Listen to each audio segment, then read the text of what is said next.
A child healer story, disabled girl walks again, hope and faith story, emotional healing journey, family miracle. The city never seemed to sleep. Even as the sun began to sink behind the tall buildings, the streets stayed alive with flashing lights, car horns and voices. People hurried home after long days, their faces tired, their minds busy. Among them was a small boy, no more than 10 years old. His name was Jamie. Jamie sat on the cracked sidewalk near a busy corner in downtown Chicago. His clothes were faded and torn. The sleeves of his old jacket were too short, showing his thin arms. His shoes were falling apart, and his feet hurt. Dust and dirt covered his face, but his eyes were sharp and bright, watching everything around him. People passed by without even noticing him. Some dropped coins in his small, empty cup. Most didn't. Jamie had been living on the streets for as long as he could remember. No one knew where his parents were. He had learned to survive by himself, finding scraps to eat, sleeping under bridges, and avoiding trouble. But even though life was hard, Jamie believed something special was inside him. He felt different from other children. He had a gift, even if no one else could see it. That evening, as Jamie sat quietly, a man hurried down the street. The man's face was pale, his eyes heavy with worry and sadness. His name was Robert Collins, a father who carried the weight of the world on his shoulders. Beside him was his daughter, Emily. She was 8 years old with soft brown hair tied in a loose ponytail, but Emily could not walk. For 2 long years, her legs had refused to move. Doctors had called it a mystery illness. They tried everything, medicines, therapies, machines, but nothing helped. Emily's legs remained still, frozen by a cruel fate that no one could explain. Robert was desperate. Every night he prayed for a miracle, but so far, none had come. Robert stopped near the corner where Jamie was sitting. Emily's wheelchair squeaked as it rolled to a stop. She leaned her head against her father's chest, exhausted from the day. Jamie looked up as the man and his daughter came closer. Something inside him stirred. He stood slowly, brushing dust from his pants, and took a deep breath. He knew what he had to do. "Sir," Jamie said, his voice clear and steady despite its softness. Robert turned his tired eyes toward the small boy. "Yes?" he asked cautiously. Jamie looked right at him. "I can make your daughter walk again." Robert blinked, shocked. "What did you say?" Jamie took a small step closer. "I can make your daughter walk again. I don't want money or thanks, just a chance." The people around them began to notice. Some stopped and stared. A few whispered to each other, "Who is this kid? Does he really believe that?" Others shook their heads, doubtful and impatient, but Robert's heart beat faster. He had heard so many promises before, but none had come true. Yet something about Jamie's words made him pause. "Why should I believe you?" Robert asked, his voice low and tired. Jamie smiled gently, not with pride but with quiet confidence. "Because I have helped others. People just like your daughter." Robert's eyes searched Jamie's face, trying to find the truth in those young eyes. "Who have you helped?" Jamie pointed toward the small park across the street. Sitting on a bench was an elderly woman. She walked with a cane, but a few months ago she could hardly stand. Nearby, a young man with a limp was moving without any aid for the first time in years. Jamie had helped both of them. Robert looked at the woman and then at the young man. He noticed the changes himself, but how? "How did you do it?" Jamie shrugged. "It's a secret, but I promise, I can help your daughter too." The crowd had grown. Curious faces peeked around corners, some hopeful, others skeptical. Robert looked down at Emily. Her pale face was peaceful now, her breathing slow and even. He felt tears in his eyes. What if this boy was telling the truth? Robert took a deep breath, the weight of his doubts pressing on him. But deep inside, a flicker of hope began to grow. He was willing to try anything. "Okay," he said finally. "What do you want me to do?" Jamie's eyes lit up like stars. "Bring her to the park at sunset. That's where I'll show you." Robert hesitated but nodded. Sunset at the park. Jamie smiled softly and sat back down on the cold pavement. The city buzzed around them again, but Robert stayed frozen in place. For the first time in years, hope felt real. As the sun began to set, painting the sky in orange and pink, Robert looked at the small boy again. Who was this child? And could he really bring Emily back to life? The city rushed on. Cars zoomed by. People talked and laughed, unaware of the quiet miracle that might be about to happen on this ordinary street corner. Jamie closed his eyes for a moment and whispered a prayer. He didn't know what the future held, but he was ready, because sometimes, when all hope is lost, the smallest voices can carry the loudest miracles.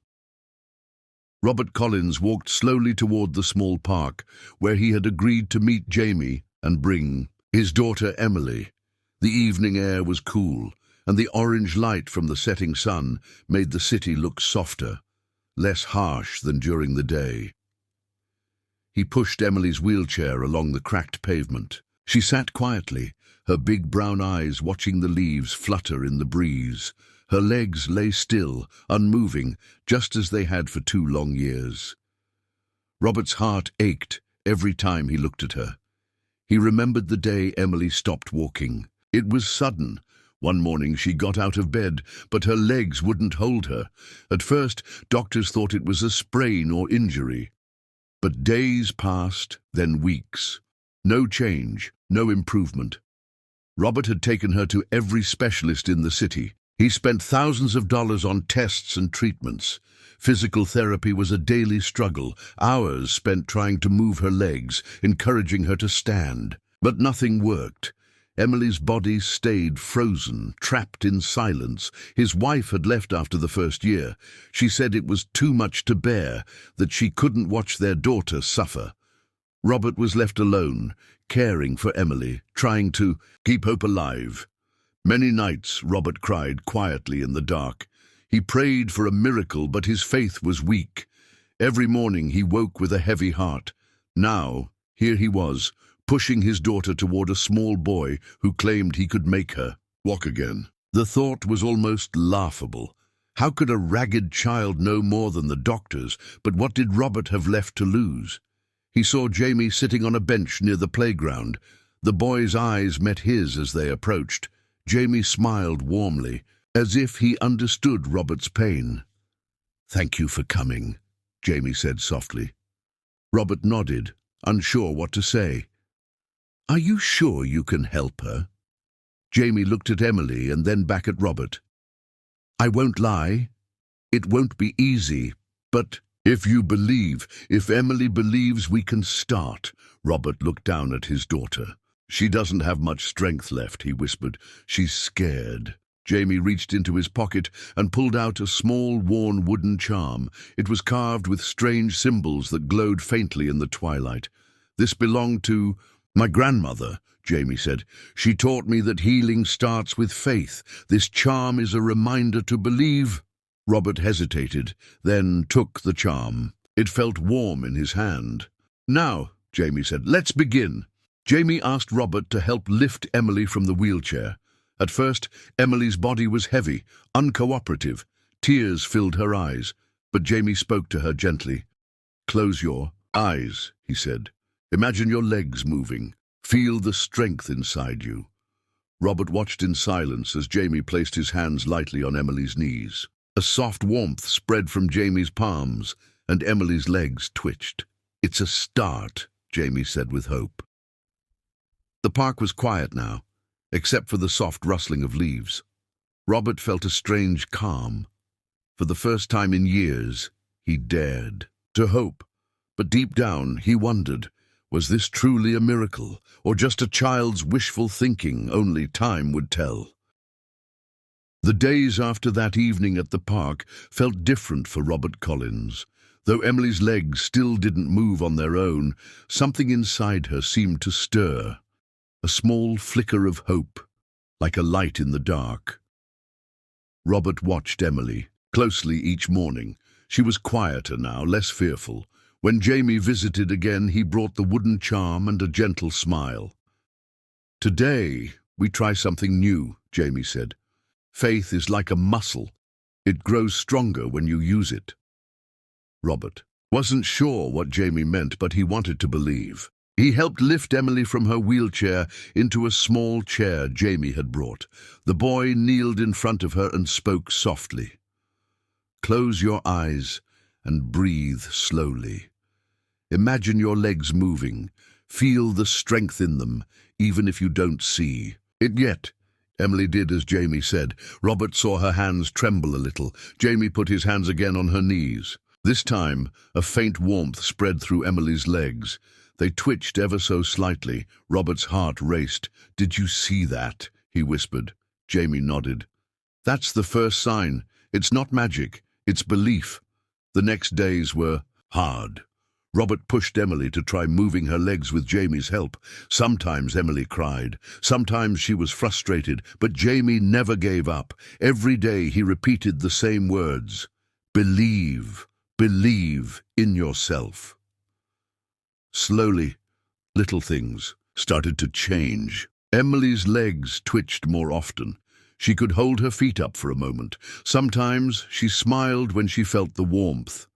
Robert felt a mixture of joy and fear. Could this really be happening? Was his daughter healing? One afternoon, Jamie told Robert a secret. "This isn't just about faith. There's something inside Emily, something powerful that's been waiting to wake up. Sometimes the body needs a reason to fight. Sometimes it's the heart." Robert looked at his daughter. For the first time, he saw a spark in her eyes, a tiny flame of hope, but not everyone believed. One day, a nurse from the clinic came to visit. "Mr. Collins," she said kindly but firmly, "I don't want to give you false hope. Sometimes children with these conditions don't recover. It's best to prepare." Robert's hands clenched. He wanted to shout, "You don't know what's happening," but instead, he held Emily's hand tightly. That night, Robert sat by Emily's bedside and whispered, "We're going to keep trying. You're going to walk again." And somewhere deep inside, Emily whispered back, "I want to try." Jamie's promise was no longer just words. It was a mission, and these steps of faith had begun. The sun rose over the city, casting soft golden light through the windows of Robert Collins's small apartment. Inside, Emily lay awake, her eyes wide with hope and fear. It had been weeks since Jamie's first visit, but every day felt like a battle. Robert entered the room quietly, careful not to wake her.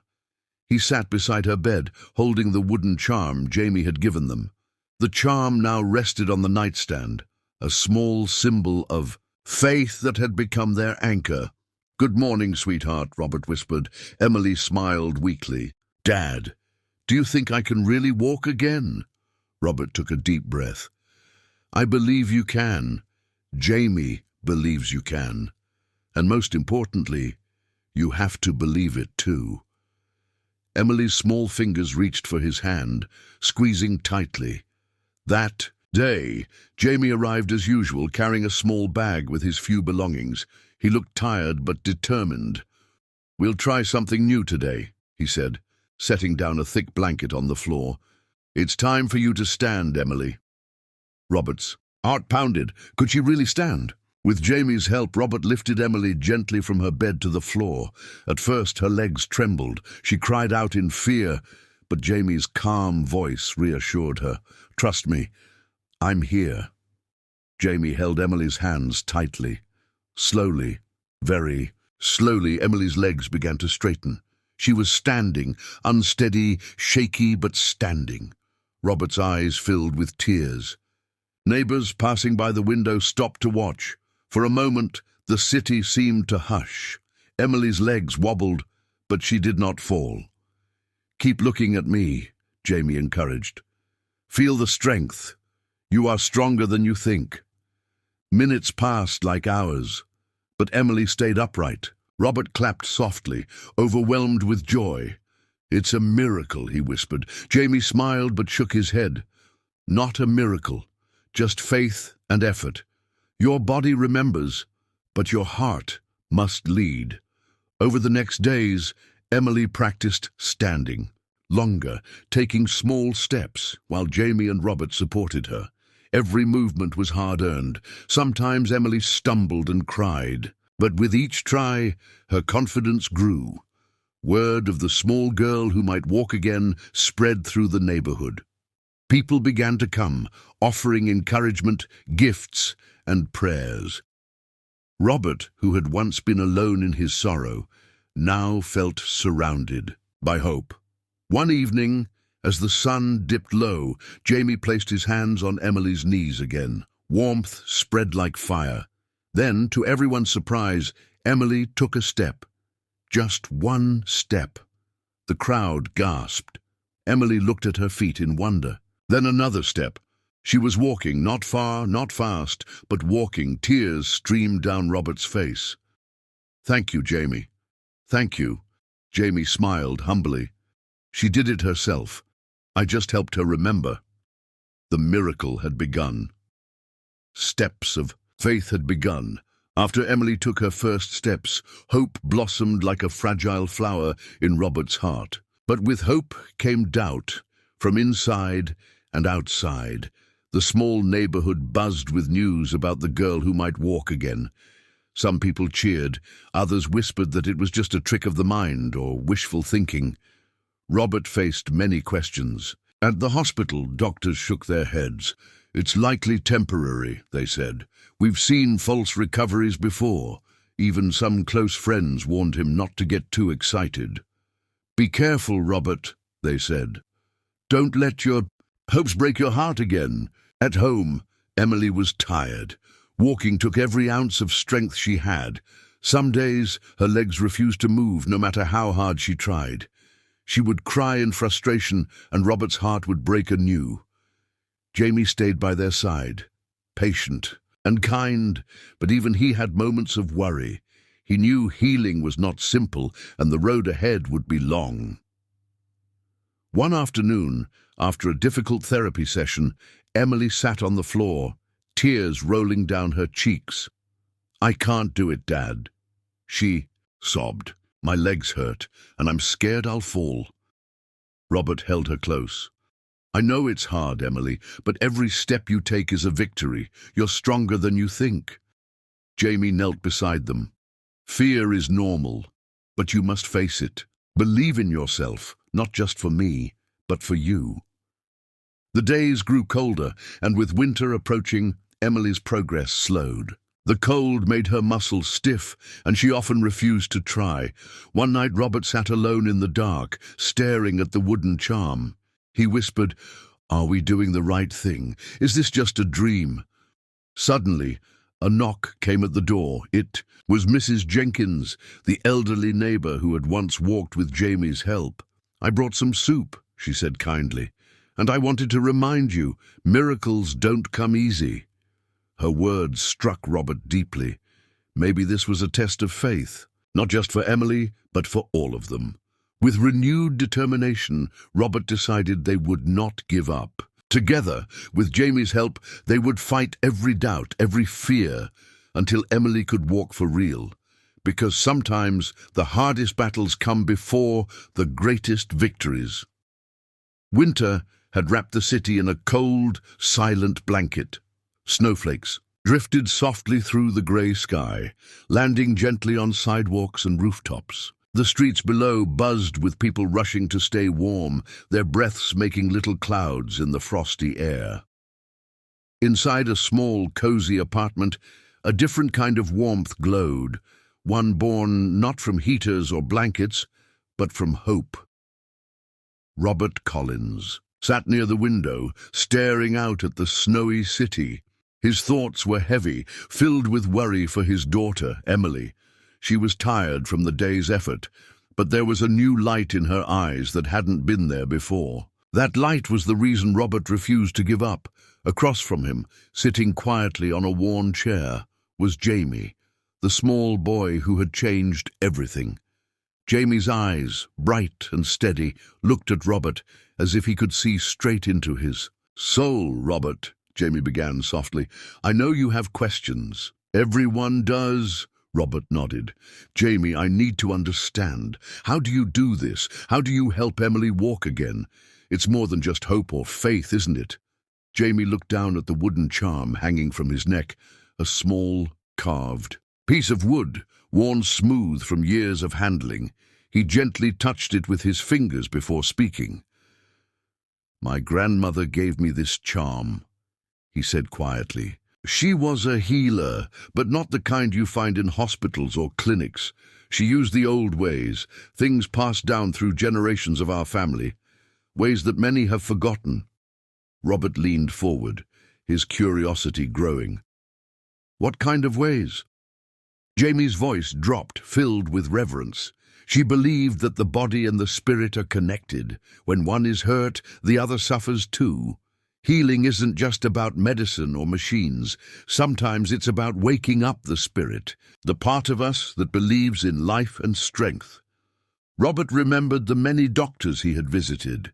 They looked at Emily's legs with machines and tests, but none ever talked about the spirit or hope. They focused only on the body. Jamie continued, "When my grandmother passed, she gave me this charm and told me to use it only for those who truly believe. She said healing comes from faith, love, and patience. It is a gift, but also a responsibility. Each of us is a well of seas." Robert felt a lump in his throat. The boy, so young and worn by life, spoke with a wisdom beyond his years. "So, it's not magic?" Robert asked. Jamie shook his head. "No magic, just the power of belief. People forget that inside each of us is a well of strength, stronger than we know. My job is to help them find it." Robert's eyes drifted toward the bedroom where Emily rested. The girl's chest rose and fell with steady breaths, and a faint glow of life pulsed in her still legs. "Do you think Emily's ready?" Robert asked. Jamie smiled softly. "She's more ready than she knows. Her body remembers walking. It's her spirit that needed to catch up. When the spirit wakes, the body follows." Robert sat back, his heart pounding with hope and fear. "But it's hard. Every day she struggles. Some days she won't try at all." Jamie nodded. "That's why healing is a journey, not a race. Sometimes you fall back to move forward. Every small step counts." Robert looked at the charm again. It seemed simple, but to him it had become a symbol of everything he hoped for, a new chance. As the night deepened, Jamie stood to leave. Before he went, he knelt beside Emily's bed, gently placing his hand over hers. "Emily," he whispered, "you are strong. You will walk. Believe in yourself." Emily's eyes fluttered open for a moment. She looked at Jamie, then at her. "A father," and a faint smile touched her lips. When Jamie left, Robert sat by Emily's side for hours, holding her hand, feeling the slow but steady warmth return to her legs. Outside, the snow fell silently, covering the world in white. Inside, a miracle quietly grew, not in loud, sudden flashes, but in small, tender moments of faith. Days passed, and Emily's progress continued, sometimes slow, sometimes fast. But Jamie's secret was clear. Healing came not from magic, but from the courage to believe, the patience to try, and the love that held them all together. Robert knew their journey was far from over, but with Jamie's help, with Emily's heart waking, they were moving toward a future once thought impossible, and in that small apartment beneath the falling snow, hope was alive. Word spread quickly through the neighborhood, and then beyond. The story of Emily, the little girl who could walk again with the help of a mysterious boy named Jamie, captured the hearts of many. At first, only neighbors whispered about it, but soon people from other parts of the city came to see for themselves. Some brought gifts, others came to offer prayers or words of encouragement. Robert felt overwhelmed. His quiet life had suddenly become public. Every day, strangers stopped by the apartment, asking about Emily's progress and Jamie's gift. Even local news reporters heard the story. One chilly morning, a camera crew arrived, hoping to film Emily taking a step. Jamie was calm but cautious. He knew the attention could bring good and bad. The boy who once sat quietly on a street corner was now in the spotlight. Some people were skeptical. "It's a trick," they said, "a lie to get attention." Others believed deeply and called it a miracle. Robert found himself caught between hope and fear. The pressure was strong. He worried it might be too much for Emily and Jamie. One afternoon, as Emily practiced walking with Jamie's help, a group of reporters arrived at the door. "Can we come in?" a woman asked. Jamie looked at Robert, uncertain. Robert nodded. "But please be kind to Emily." Inside, cameras recorded every step Emily took. She wobbled, but she walked, slowly, carefully. The city watched and held its breath. Jamie's secret wasn't just healing, it was faith, and faith was contagious. But with attention came challenges. Some people tried to exploit Jamie's gift. Others doubted him, questioning whether a poor boy from the streets could really help. Jamie stayed grounded, focusing on Emily and the others who needed help. For him, it was never about fame. It was about hope, and the city, despite its noise and rush, stopped to believe. The city lights flickered outside as winter deepened, but inside the small apartment the air was thick with tension. Emily's progress had been steady, but now a new challenge loomed, one that would test not only her strength but everyone's faith. One evening, Emily awoke crying in pain. Her legs, which had been slowly gaining strength, felt weak and heavy again. Robert rushed to her side, heart pounding. "What's wrong, Emily?" he asked gently. "My legs. They hurt," she whispered. Days passed, and Emily's pain didn't ease. Some feared she might lose the progress she had made. Robert's hope wavered. Doubts crept in like shadows. Jamie, though tired and worried, refused to give up. He sat quietly with Emily, speaking words of encouragement and holding her hand. "This is a test," Jamie said softly. "Healing isn't easy. Sometimes it feels like falling back, but falling doesn't mean failure." Robert listened, but his heart ached. Could Emily make it through this? One cold morning, Emily looked up with tears in her eyes. "I want to walk again, Jamie, but I'm scared." Jamie smiled gently. "Fear is part of the journey, but you are brave, and we will face this together." With renewed determination, Robert, Emily, and Jamie faced the hardest days yet. Through pain and doubt, they pushed forward. And slowly, the light of hope began to shine again. The morning sun streamed through the window, filling Emily's room with warm light.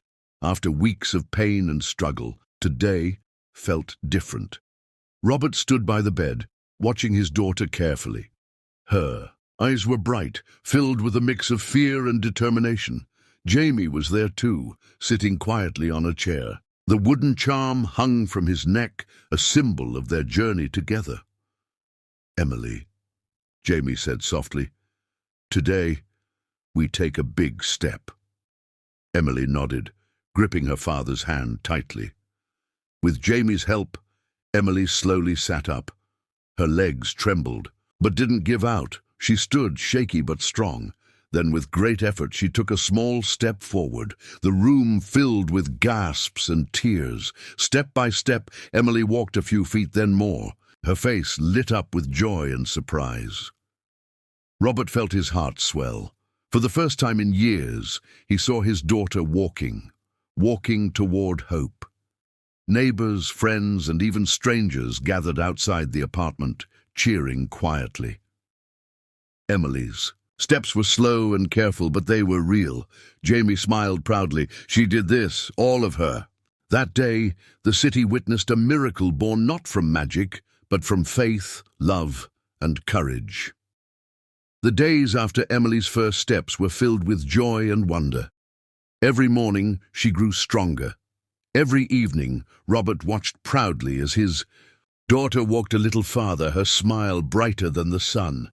Jamie stayed with them, always patient, always kind. Though the city buzzed with news of the miracle, for Robert and Emily, it was more than a story. It was a new beginning. Emily began to dream again. She talked about running in the park, playing with friends, and going to school without help. The wheelchair that once defined her life now sat quietly in the corner, a reminder of how far she had come. Robert felt a deep gratitude, not just for Jamie, but for the hope they all found together. Life was not perfect. There were still hard days ahead, but now the future looked full of promise. One afternoon, as Emily took careful steps outside for the first time, Jamie watched quietly, a smile on his face. "You changed my life," Robert said softly. Jamie shook his head. "You and Emily changed mine." In a city that never stopped moving, a small boy and a brave girl showed that faith, love, and belief can heal even the deepest wounds. And as Emily walked toward her new life, the world seemed a little brighter, because sometimes miracles start with a single step.